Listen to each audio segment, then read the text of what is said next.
Here's our guest speaker.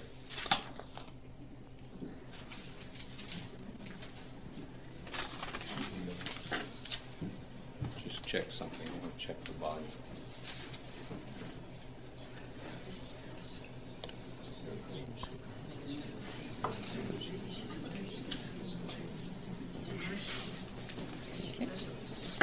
Okay. Some of you may recall that Betsy introduced my sister Anna and myself prior to our presentation on Moses Bilski. It is now my pleasure to return the favor. Betsy completed her undergraduate work at McGill University and her MA in French literature at Columbia University in New York. Since then, Betsy has devoted herself to what she describes as her major achievement, the raising of 4 talented and successful children. Betsy is now the proud grandmother of 3 1/3 grandchildren. Betsy has also managed to work in various administrative positions, including the Congress for Cultural Freedom at the CIA in New York. For the past 17 years, Betsy has been a property manager with Urbandale Corporation. Betsy also found the time to become a skillful bridge player and at one point to assume the presidency of the McGill Graduate Society in Ottawa, which awarded her the equivalent of a Distinguished Service Award. She has been a board member of Ronald McDonald House here in Ottawa, her Synagogue Sisterhood in Edmonton, and the Edmonton Symphony Orchestra Society. But it is her affiliation with Hadassah while living in Edmonton that is in keeping with the family tradition started by her grandmother, Lillian Freiman.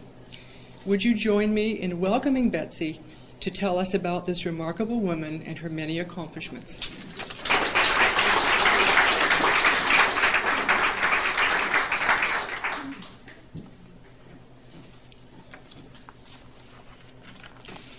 Thank you very much, Millie. You certainly returned the, you said more than you needed to. Ladies and gentlemen, I am delighted to be the first of the series and the last of the century.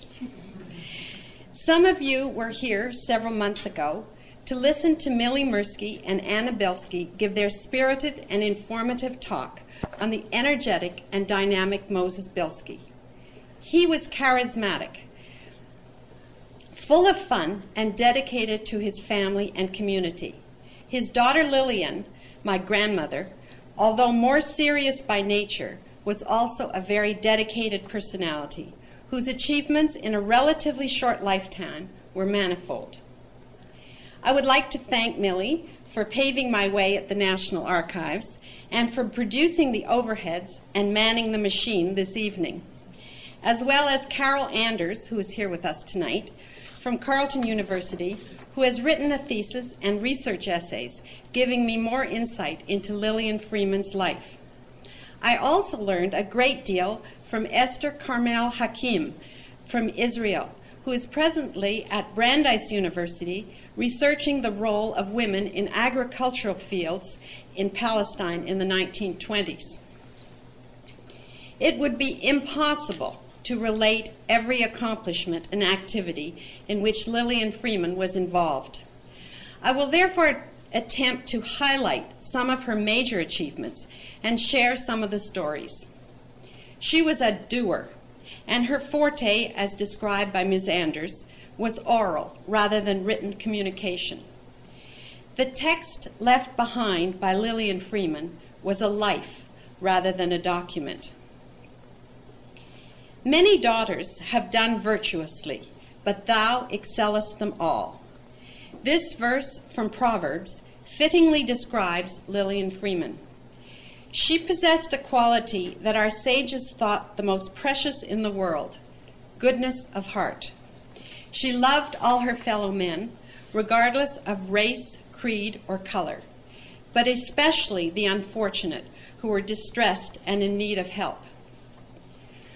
Born to Pauline Reich and Moses Bilski in 1885 in Mattawa, the fifth of 11 children, she was brought up in a religious home constantly full of people, relatives, friends, newly arrived immigrants, or just those who needed food and shelter.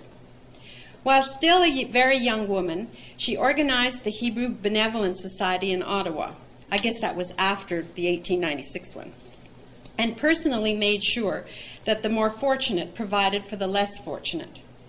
From then on and until her death, she worked in the volunteer sector towards the liberalization of discriminatory policies and the practical alleviation of suffering. In 1903, Lillian met and married Archibald Jacob Freiman. This is the invitation to their wedding. Mr. Freiman had come to Ottawa from Hamilton to open a house furnishing store on Rideau Street. His business thrived, and together their two names soon became synonymous with Zionism and other important philanthropic causes. In 1913, the year before the outbreak of World War I, the family moved to 149 Somerset Street. Lillian herself was 28, my mother Dorothy was 7, Lawrence 4, and Queen a small baby. The other gentleman in the photo is Hirsch Freiman, A.J. Freeman's father. The imposing red brick house, 149 Somerset Street, had been built in the late 1800s by one of Ottawa's lumber barons, and no expense had been spared. It was magnificent, and Lillian Freiman furnished it with love and warmth. It was here that she received all her committees and, quote, clients, and conducted her daily work behind that desk. It was, in effect, a social work clinic. Sir Wilfrid Laurier, then Prime Minister, lived around the corner and always tipped his silk hat and bowed to Mrs. Freiman when he took his daily walk. The house, as most of you know, is now the Ottawa Army Officers' Mess. There was a second residence, much more modest, in Britannia, at the time a considerable excursion from the center of Ottawa. During the summer, the whole family piled into the limousine-style car for a few weeks' stay, with my grandfather commuting on the weekends. The drive took the better part of a morning or afternoon.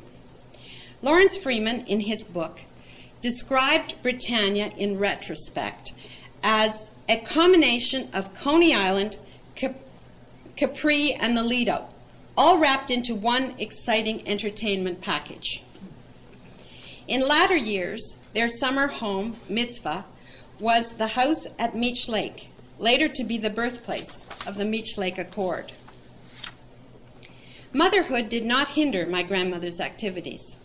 During the war years, she continued her work with the Juvenile Court, organized the Red Cross and the Great War Veterans Association, the predecessor of the Canadian Legion, convened a committee to supply milk for Belgian babies, and ensured protection for the 60 or so rag pickers of the city, providing them with pushcarts, horses, and licenses. There is a story about a man known as Reb Merle, but he was no rabbi. He was a small man with a straggly graying beard, a crumpled black hat, and a long, worn black coat. He sat on the seat of his cart, pulled by a horse almost as old and tired as himself. Lillian Freiman's service to Reb Merle was to provide him with a new horse each time one expired. This service was required frequently, as Reb Merle apparently asked her only to purchase old horses, as they were less expensive to maintain. Another of her cases was that of a small, anemic-looking man who wept that his wife, an extremely large woman, beat him unmercifully. He showed Lillian Freiman his great black and blue bruises. The biggest policeman on the force was Bill Cowan, a 300-pound, 6'5" Irishman. Mrs. Freiman instructed the chauffeur to drive her and the little man to the corner of Rideau and Sussex Streets, where Officer Cowan was directing traffic. She explained the situation to the officer and invited him to join her in the car. They drove to the large lady's house, where Officer Cowan warned her that if she ever beat up the little man again, the same fate would befall her. He also warned her that if she repeated the offense, he would arrest her for assault and battery. The matter was settled. According to Lawrence Freiman, one of his mother's most dramatic cases involved 3 young men who were enemy army deserters and had been interned in Canada since early in the First World War. She received a telephone call stating that these men were being returned to their country on a ship sailing from Quebec City at midnight. The caller appealed to Lillian Freiman to get them off the ship, as they would be executed for desertion as soon as they returned to their country of origin. Mrs. Freiman left for Quebec City on the 3 o'clock train.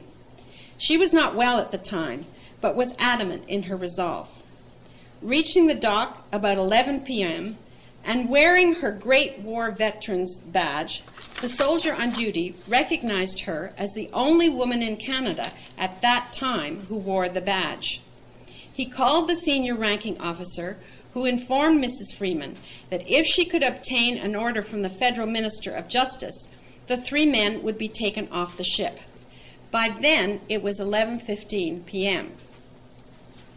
Lillian Freiman was undaunted.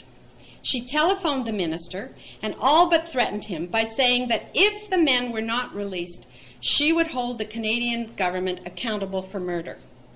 She, of course, offered to accept all financial responsibility and promised to find them suitable employment.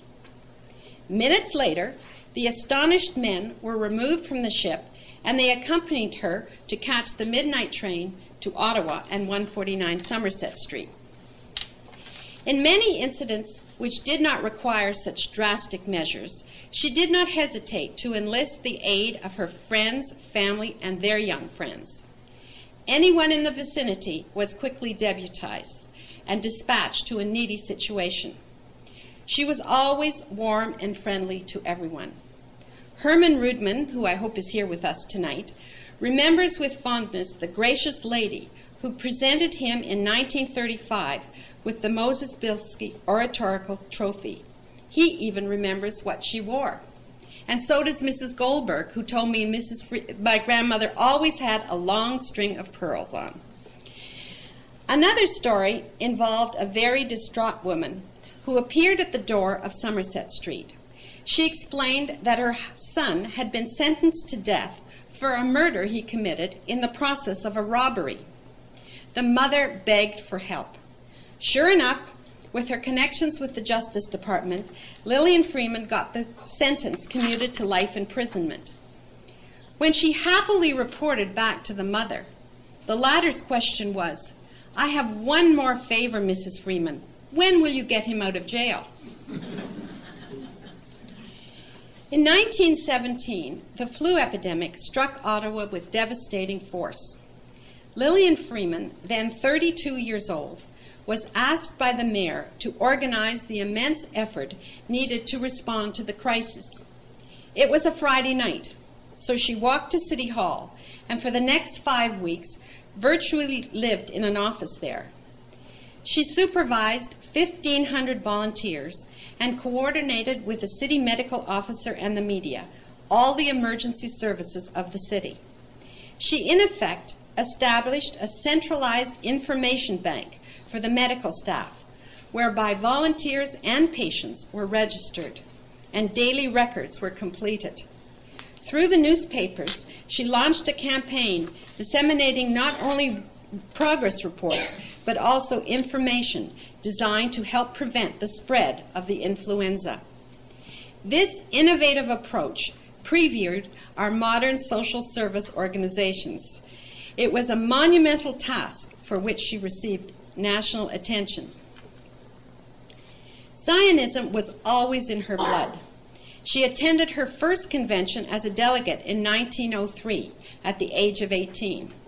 From then on, she and her husband were instrumental in all Zionist endeavors until 1919, when A.J. Freiman was elected president of the Zionist Organization of Canada.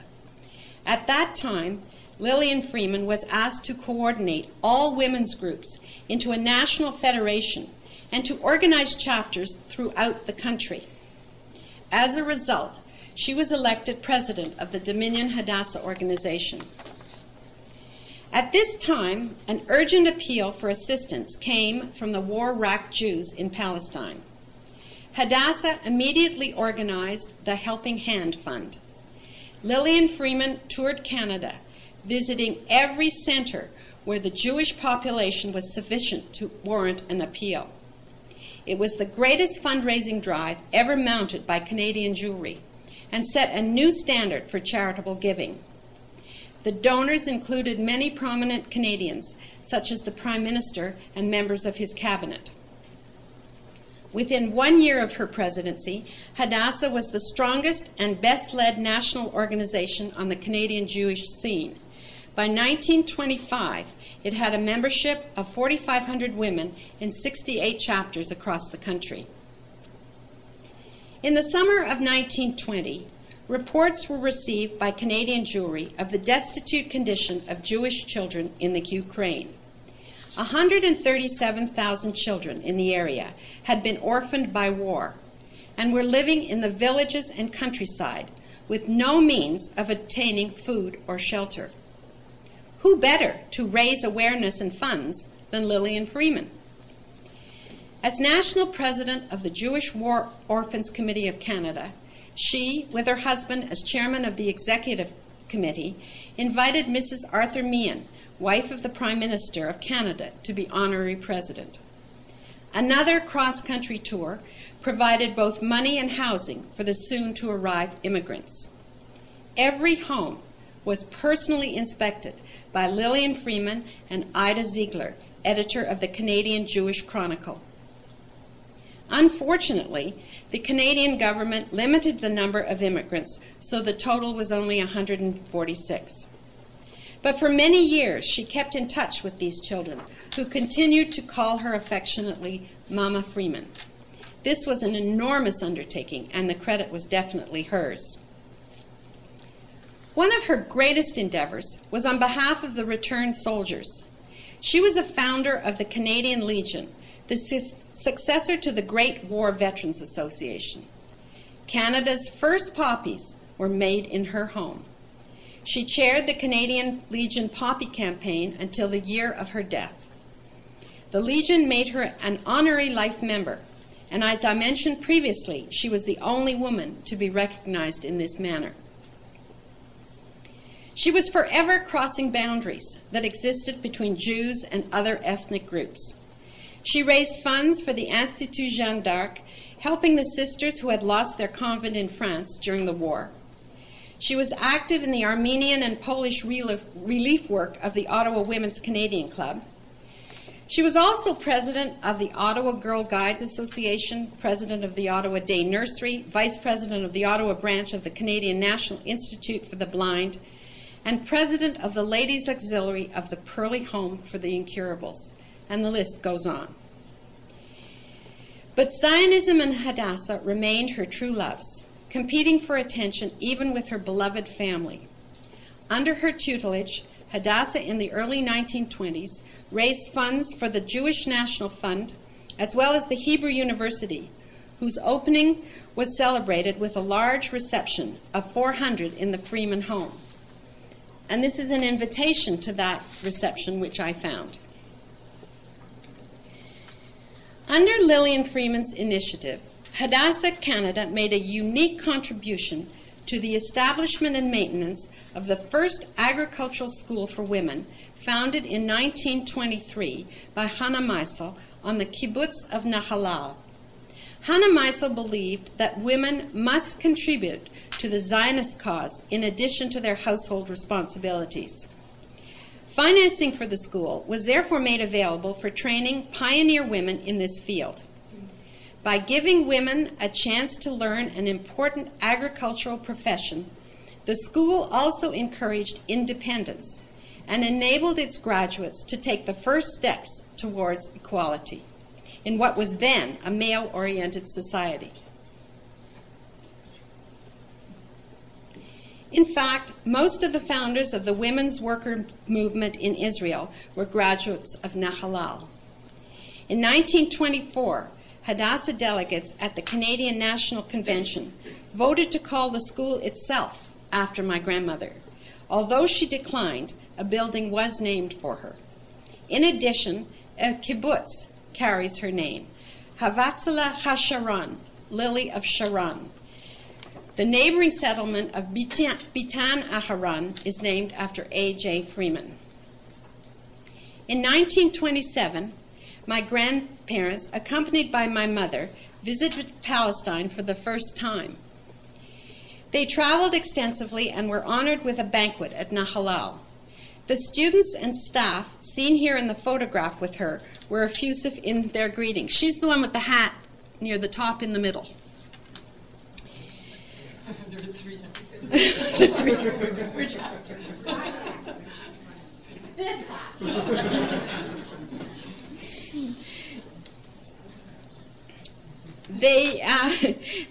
They called her the mother of the school. She planted the first fruit trees and looked over the first cows. She also promised white leghorn chickens to be sent to Nahalal from the Canadian Experimental Farm in Ottawa, a promise fulfilled immediately on her return. And this is a real picture of the chickens. To commemorate the Freemans' 25th wedding anniversary, members of the Canadian Hadassah and Zionist organizations honored them with a banquet at the Chateau Laurier. And this is an invitation to the banquet. And then the inside of the invitation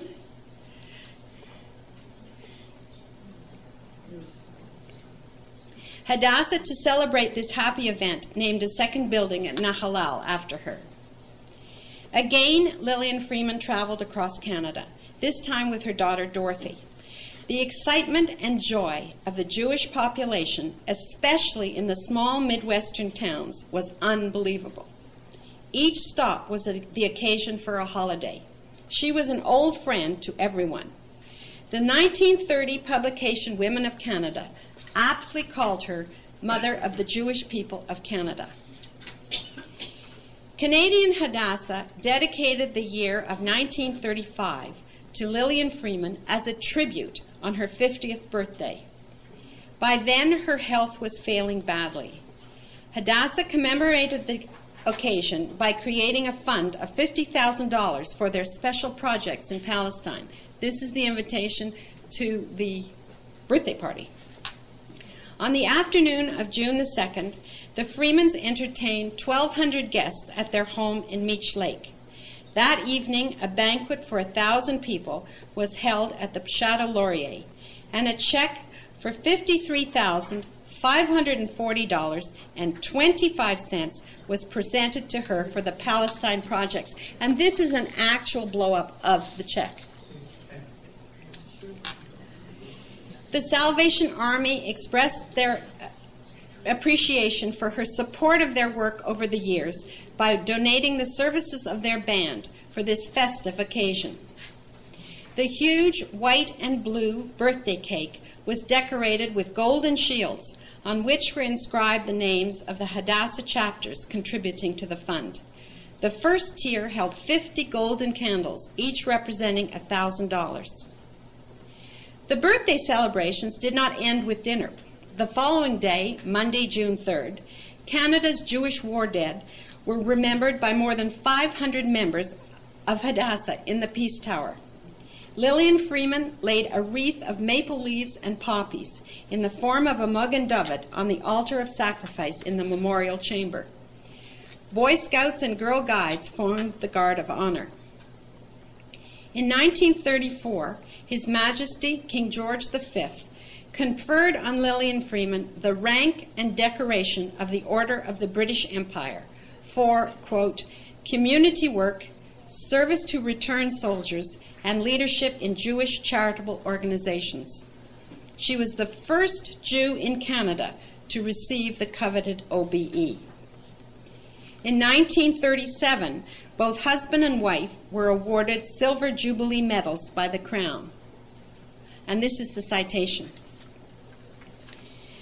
As the 1930s drew to a close and the clouds of Nazism darkened the skies, Lillian Freiman's health deteriorated drastically. However, she was still at the helm, and through her persuasiveness, Hadassah became the sole agency in Canada to champion the cause of Youth Aliyah to help the children of Germany. June the 2nd, 1939, was my grandmother's 54th birthday. The family gathered at the foot of the Peace Tower for a half-hour carillon concert of Jewish music in her honor, when many of her favorite Hebrew and Yiddish folk songs were played. 1939 and war. Again, Lillian Freiman ensured that Hadassah worked in cooperation with the Red Cross, raising funds for badly needed blankets and ambulances and a 30-bed hospital in England for Canadian soldiers. They also funded the construction and equipped a base hospital in Nahalal for Allied forces in the Near East. Her life was coming to an end, but she had bequeathed her love for Hadassah and Zionism to her children. Uncle Lawrence served as president of the Zionist Organization of Canada from 1958 to 1962.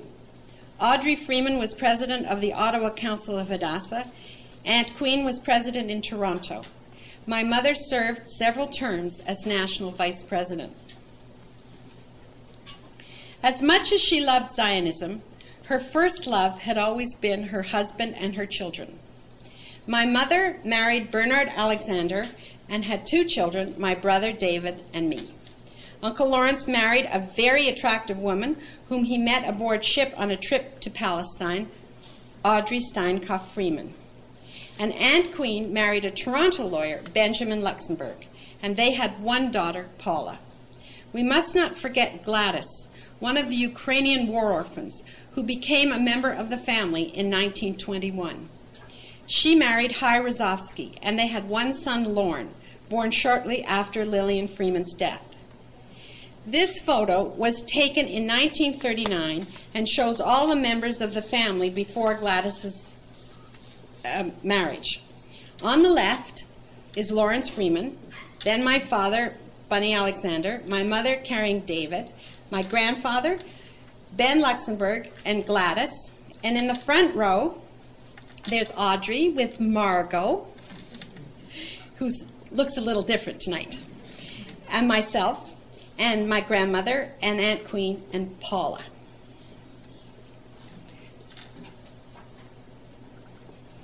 This is a photo I found of my grandparents with me. And then we have one more that's a Karsh photo, and she's actually smiling in this picture. Isn't that a nice picture? On the Sabbath, November the 2nd, 1940, Lillian Freiman died at the age of 55. Mourners, including the Prime Minister and representatives of every organization which she had served, crowded the King Edward Street Synagogue. They had come to pay tribute to the woman described by her husband as blessed with the spirit of service. Tributes poured in. On the table at the back is a large scrapbook filled with newspaper eulogies from all over Canada and Palestine, in English, French, Hebrew, and Yiddish. The Canadian Legion unveiled a tablet in her memory in Trafalgar House. In St. Barnabas Anglican Church in Ottawa, a brass plate bearing her name adorns a pew. The students of Nahalal planted the Lillian Freiman Grove, and here in Ottawa, a beautiful stained glass window was unveiled above the ark in Adath Jeshurun. The latter was later moved to Beth Shalom and is there now. That's the invitation, I don't know if you can see it, to the unveiling. And now we have a picture of the window.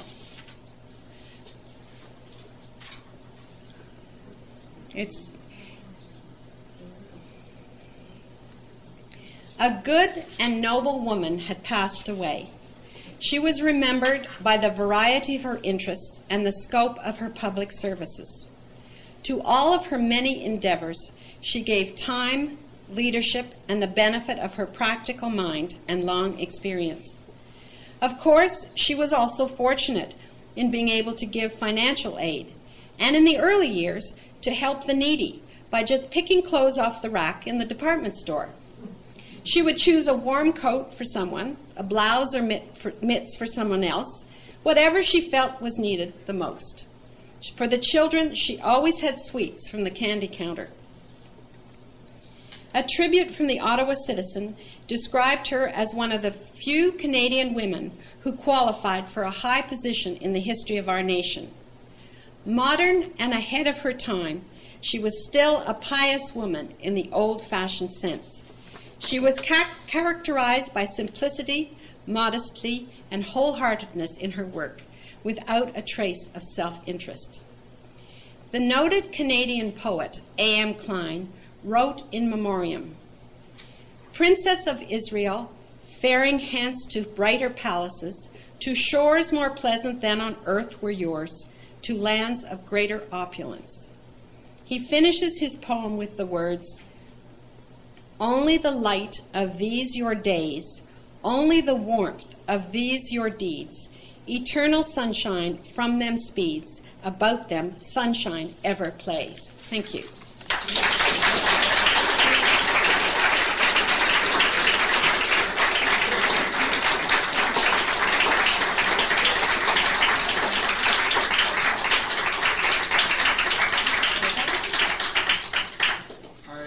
Take questions from the floor. But I can't promise to answer them all. Well, she'll do her best. Either Betsy or Shirley. Have we had any questions? Carol Andrews, you're here. You must have a question. Oh, don't no, she answers the questions. You want to introduce Carol? Yes, Carol, please stand up. Perhaps rather than a question or comment, this was very interesting for me. I've been studying Mrs. Freiman for 4 years, and I'm still learning. I see quite a bit about it. Took quite a few notes. Thank you. Remarkable woman.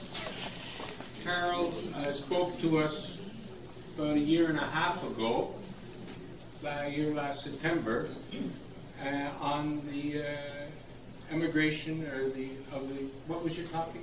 The Jewish War Orphans. Jewish War Orphans organized by your grandmother. But she's also done a research in comparing Charlotte Whitten and Lillian Freiman.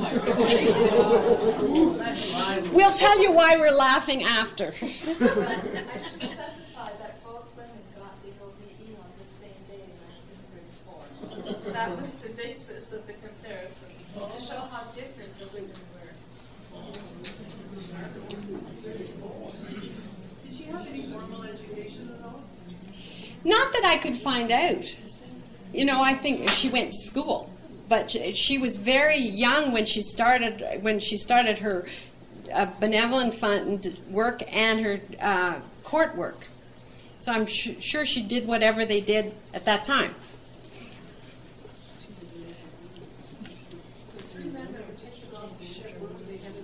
Germany. Do you know As- their names? No. Were they Jewish? No, they weren't Jewish. You were just a young girl at the time, but do you have any memories? No, unfortunately, I don't. I do have a sort of vague memory of the bells ringing and coming in from Montreal, because we lived in Montreal then, to hear the bells ringing at the Peace Tower. But I didn't remember it till I read about it.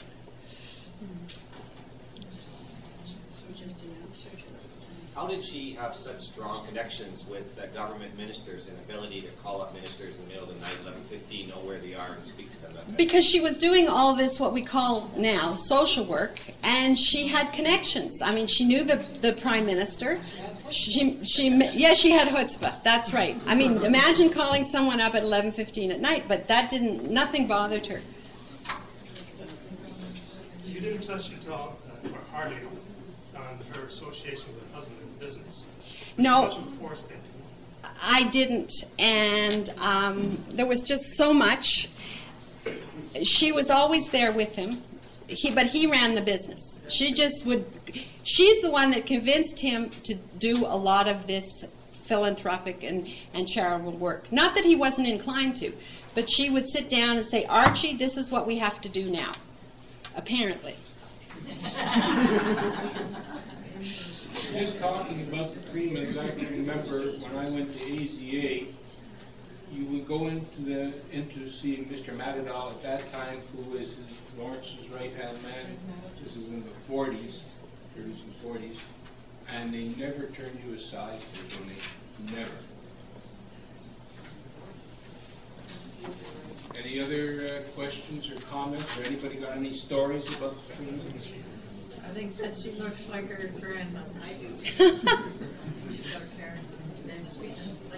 Yes, go ahead, Sam. Yes, I remember in the 1940s we belonged to the Moses Bilski chapter of AZA, and I think at that time we voted that Mrs. Lillian Freiman would be the sweetheart of the chapter, and we all went to visit her in her home on Somerset Street to present her with, I think, a rose, and of course, at that time, she was not very well.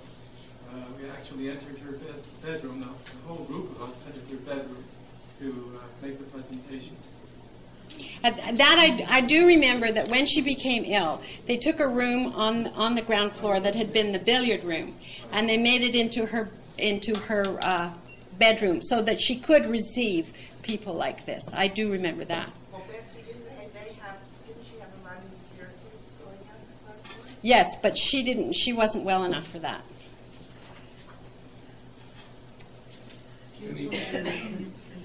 Anybody else have any questions or stories? Any questions to Shirley or any additions to Shirley's talk? I guess I told the whole story.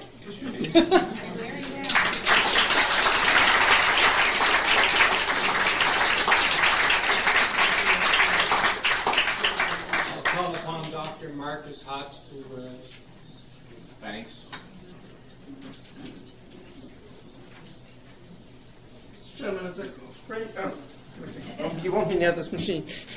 Don't need it for me. Mr. Chairman, it's a great pleasure to thank Betsy for her expose, in a sense, of the Freiman family and their important role in this city over the years. It goes further than all these things that we've heard about, because this family is remarkable in a number of other spheres as well. We will remember coming to this country, 35 years ago now at least, and being met virtually by the Freemans. We were instructed, in fact, to get in touch with them by friends, mutual friends who had written to them, and we got back a letter from Dorothy Alexander, actually, saying that on the day that we arrived, we had to communicate with them. Most helpful, most kind people, all of them, and we'll never forget that. Betsy has given a fascinating rundown on her grandparents, and also at the same time got across a picture of Ottawa that those of us who came later can never, in fact, have gathered in any other way. A fascinating account of these people and the way everybody else's problem was theirs. Everybody who had a problem had to be helped. This kind of thing is right deep down in our history, in our whole social psyche, if you want to call it that. But to hear it put out as eloquently tonight by Betsy was a fascinating experience. Betsy, where are you? The light's behind her. This is from us. Thank you very much. And I'm very much.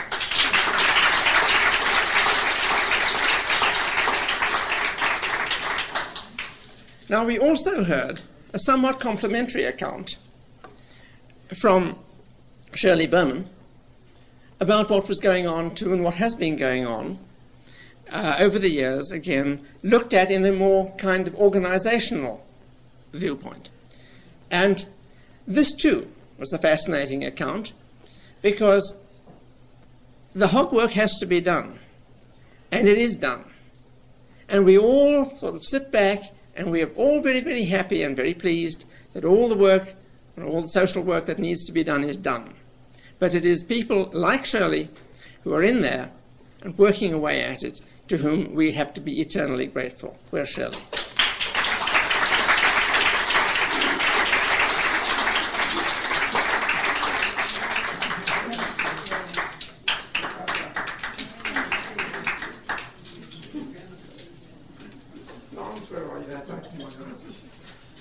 Thank you. Thank you, Mike. All right, a couple of quickies, ladies and gentlemen. One, I'm sorry, Mel, you mentioned that Elliot was papers are being... Shirley is a better source for this information than me. Shirley, can you make an announcement? Did I say something I shouldn't have? All right.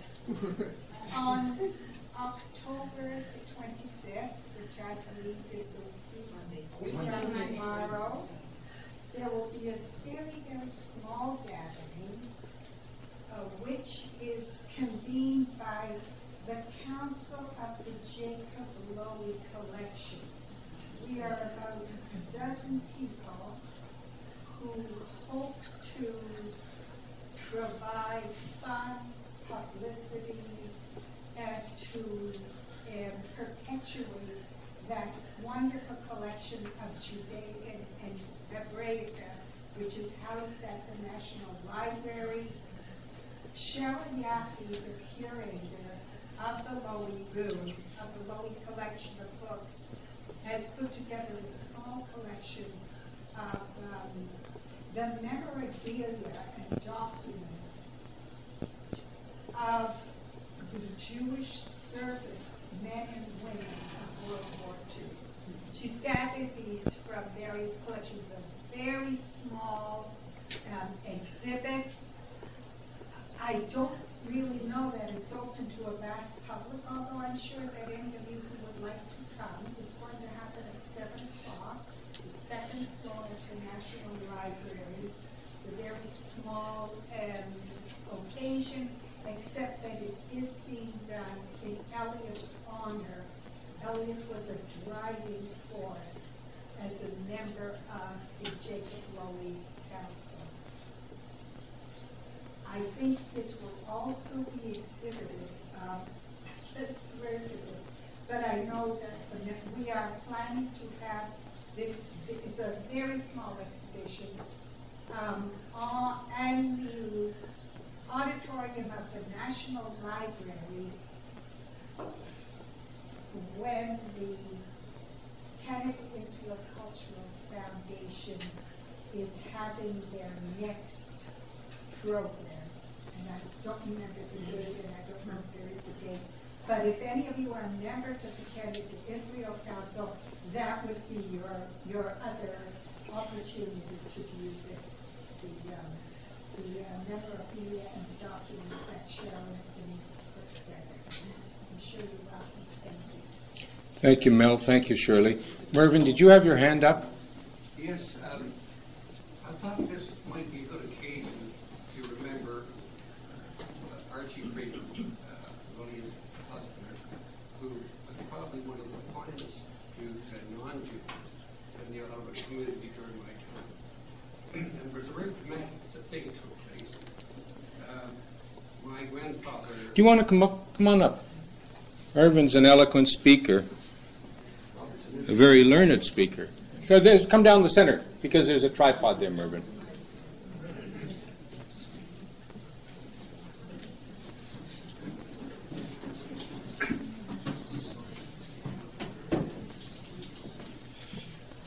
Well, my family had an interesting relationship with the Bilskis and the Freemans. In 1896, approximately, Ottawa had 26 Jewish families, and they sent a delegation down to the seminary in New York, the Jewish seminary, to hire a 5-letter man, a rabbi, a chazan, circumcisions of the works. And they hired my grandfather, and at the same time they bought a Sefer Torah. And on the train on the way back, my grandfather was so concerned about desecrating the Torah that he sat up and held it in his arms until he got to Ottawa. Well, here is the part that I shall never forget. I was in the Army at the time, and I came back in the middle of the war to go to Staff College. In any event, I come down to Ottawa, and at that time there was a service being held of my grandfather. And Mr. Freiman was sitting there in the front service, and in the middle of the service, he looked up to the right as though he was looking for his wife, and he dropped dead in front of the entire community. I don't know whether you remember that. It was the most amazing circumstance.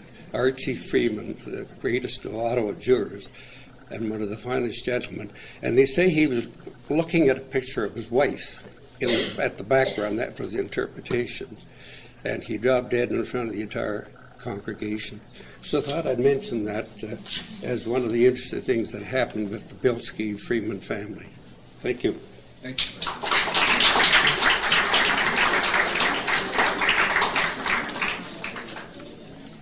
There were 26 families in 1895. My grandfather emigrated to Ottawa 1890-91. He was one of the 25, and there are stories also, but I'll leave that for another time. Always well thought of Freemans. Our next meeting is in the next century, so I want to wish you a Happy New Year in advance. We'll meet again in May, and there is refreshments at the back of the hall. Thank you for coming, and have a good evening.